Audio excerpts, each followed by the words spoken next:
Welcome back, everyone, to episode 11. Thank you so much for everybody that's been hearing. I got to tell you a really quick story. First of all, I want to apologize for if you guys hear me coughing. I want to apologize. My asthma has been acting up this week. But a really, really cute story that I wanted to share with you all. Yesterday, I actually bumped into somebody that had been hearing my podcast, but they had a friend with them. And they were like, I recognize your voice from somewhere. And my friend tells them, well, see, that's the one that I sent you her podcast that I told you to hear. And so this other person was like, oh, yes, I loved your podcast for about talking about the positive and the negative energy. And we actually stood there for about a good 20-25 minutes talking about that podcast. It was so exciting, honestly, to hear that somebody I didn't know actually heard that podcast and really appreciated the information that I shared there. So that was really, I wanted to share that story because I was like, ooh, that was my first unofficial fame, I guess I could say. Today, let me share something also. So like this past week, I actually signed up to do a training, a motivational training with a total of 20 couples, and it's actually going to be on relationship dynamics. And so I thought today when I was at work, me and one of my coworkers were actually talking about relationship dynamics. So I thought, I think that would be a good topic to discuss because I think a lot of people don't realize the different dynamics in a relationship. What are the issues? How can you is there a way to fix these issues? Is there a way to be able to even talk them through? Since I am now certified life coach that's actually specializing in relationships and career goals as well as goals, I'm actually using this information. Of course, my motivational speaking is going to be, or training is actually going to be about an hour and 20 minutes. But for you guys, I'm not going to bore you with an hour and 20 minutes of this. We're going to do a short video on this just to kind of give you a little bit of insight of what these relationship dynamics are. These actually helped me in my marriage when I was married before my husband passed away in 2021. When he made me go to therapy for the first 2 years of our marriage. And that's when I kind of started to learn about relationship dynamics. So when I went back to school to get certified, we actually went into these awesome relationship patterns and behaviors that we have when we actually are in tune to one person to another.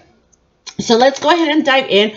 First of all, just to give you an idea, our relationship dynamics actually refers to a pattern or a behavior between two people. Okay, now these two people can be a couple, it could be a sibling, it could be a family, a friend, it could be anyone. Okay, now this relationship dynamics, they impact us every day because it's how we interact with each other. It's how we interact with our partner, with our family, with our friends. Now, a couple's dynamics can either be, well, I shouldn't just say couple, actually anybody's type of dynamic when you're, interacting with many different people.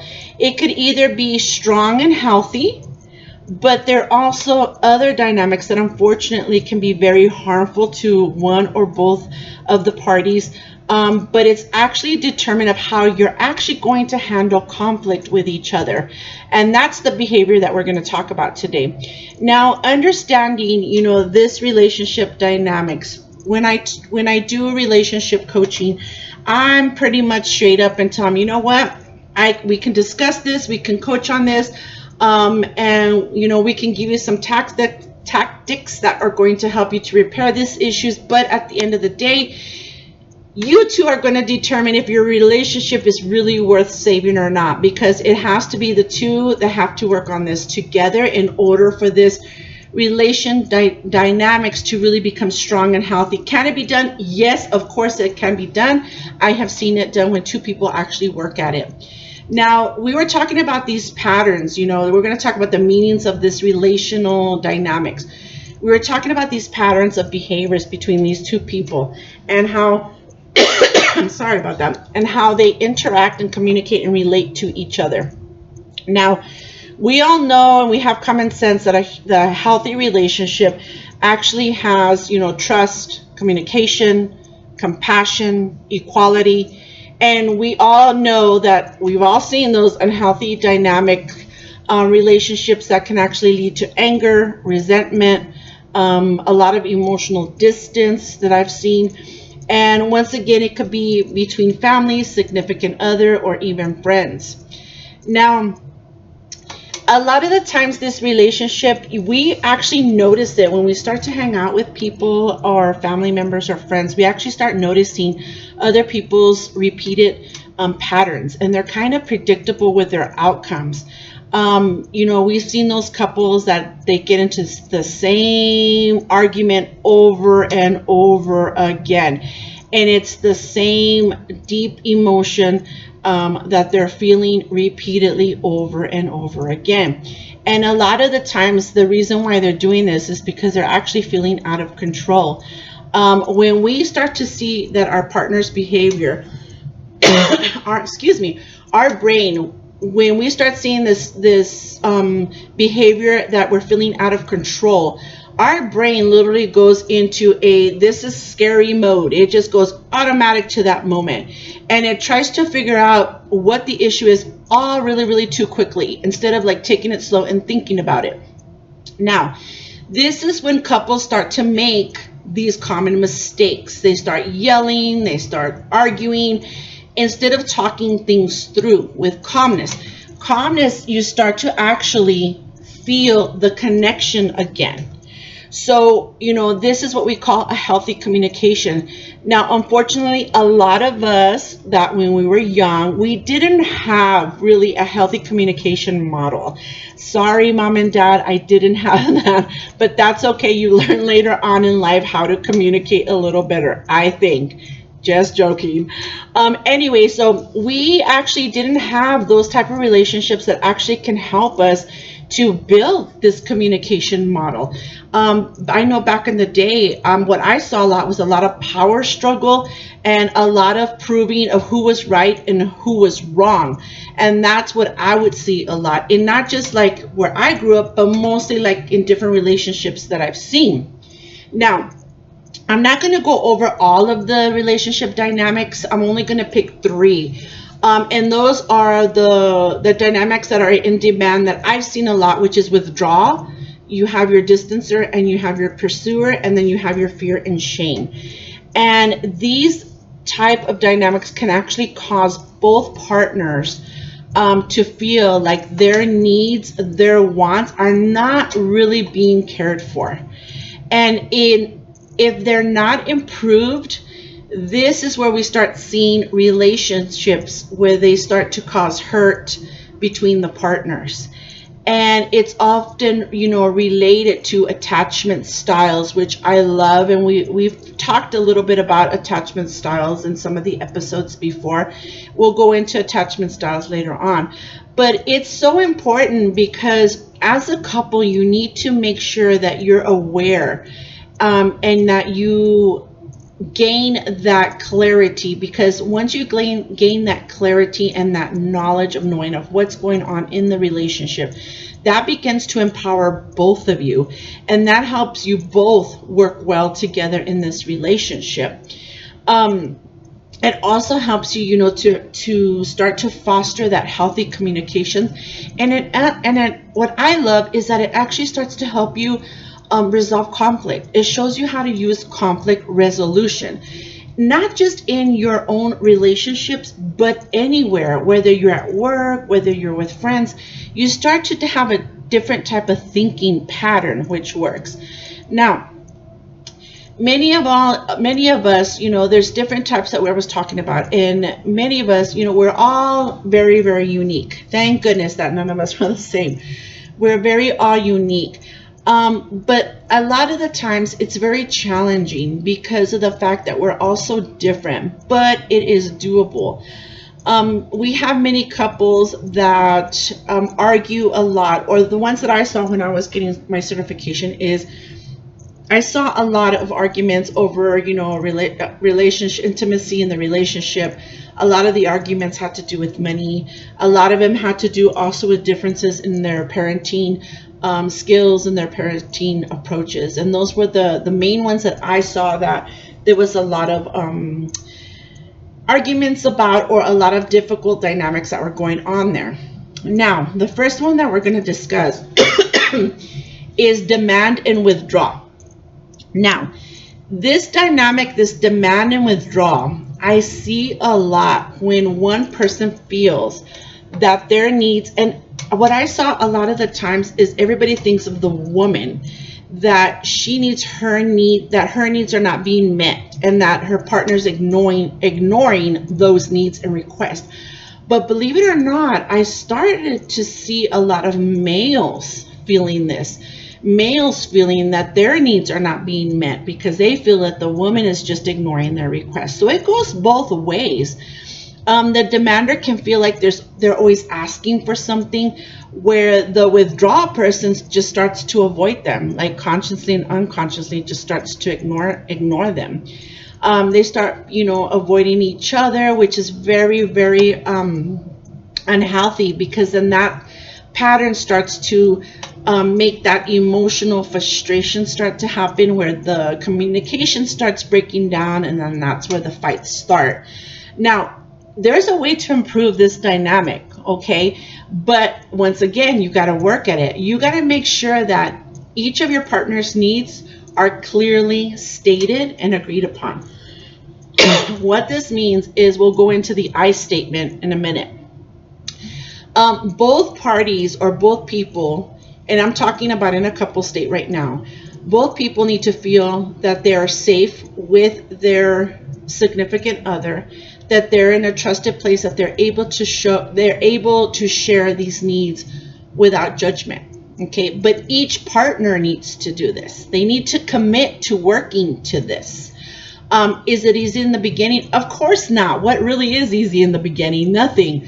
But when you start to work with either a coach or a therapist, you're constantly being told to work on this, because what we do is that we actually do every 3 or 4 days, we do a check-in, and where, like in my coaching, I do a 2 to 3 day check-in to see how each partner's needs are being met. Now, we have the next one, which is what we call a distancer and a pursuer. Now, this dynamic actually emerges in a relationship as being one-sided, okay? This usually happens when you have an avoidant attachment style, and how they actually bonded with their caregiver in childhood, okay?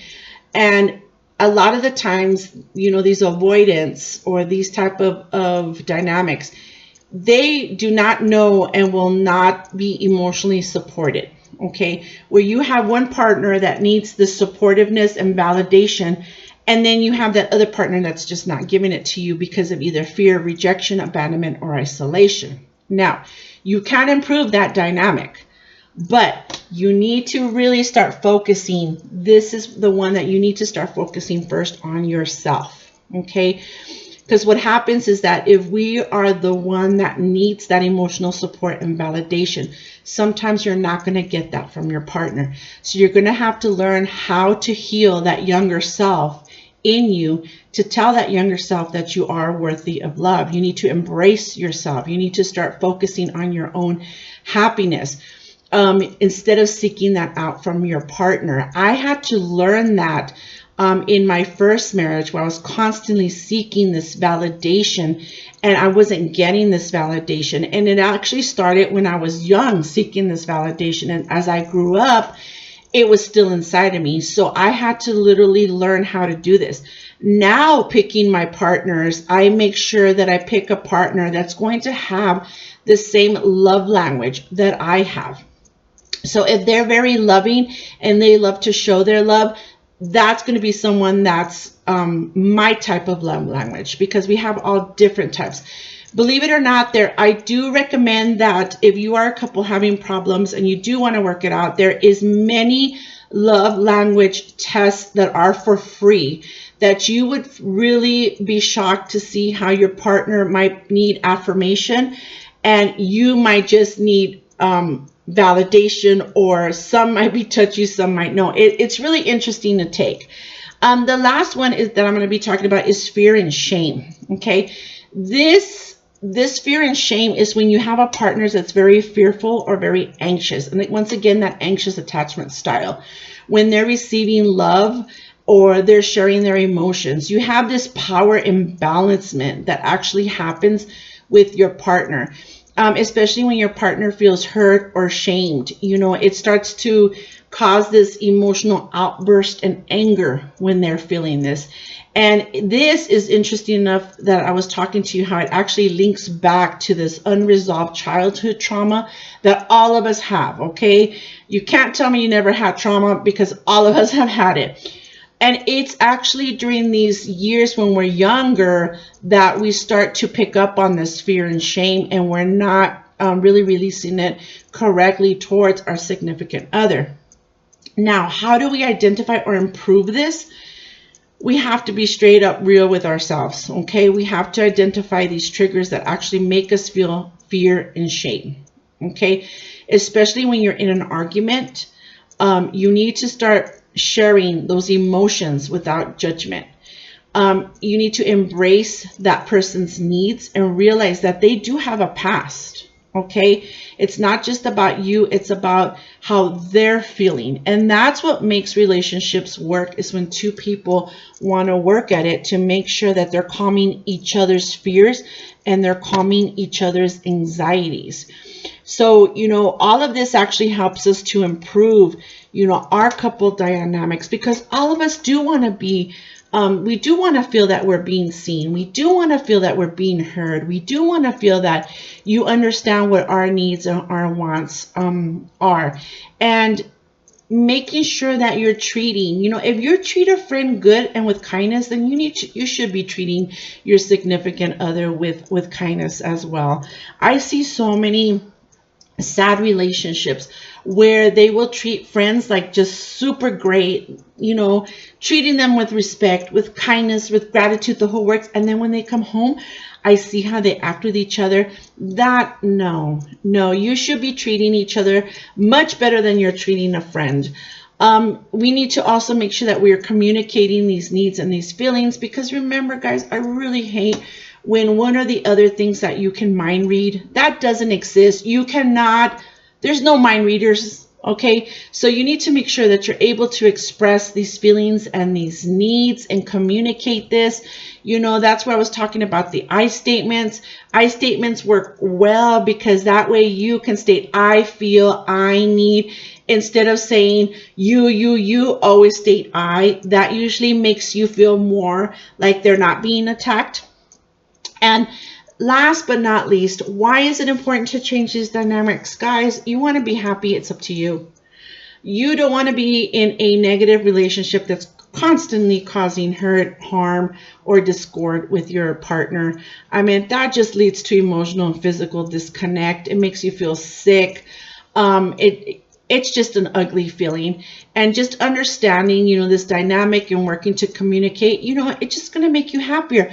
Plus, if you have kids, guys, they notice this, they pick up on this, and this is what you're showing them. Okay, so just make sure that, you all have the power to thrive and focus on your relationship and on your needs. Once again, my name is Lori, the owner of Deep Within. I appreciate all of you. Please subscribe if you haven't subscribed, if you've been enjoying the podcast, as well as if you want to leave a comment. You can also contact me at www.deep-within.com. I appreciate your time today. You guys have yourself a good day, and don't forget, be nice and kind, because it will come back to you twofold. Have a good one.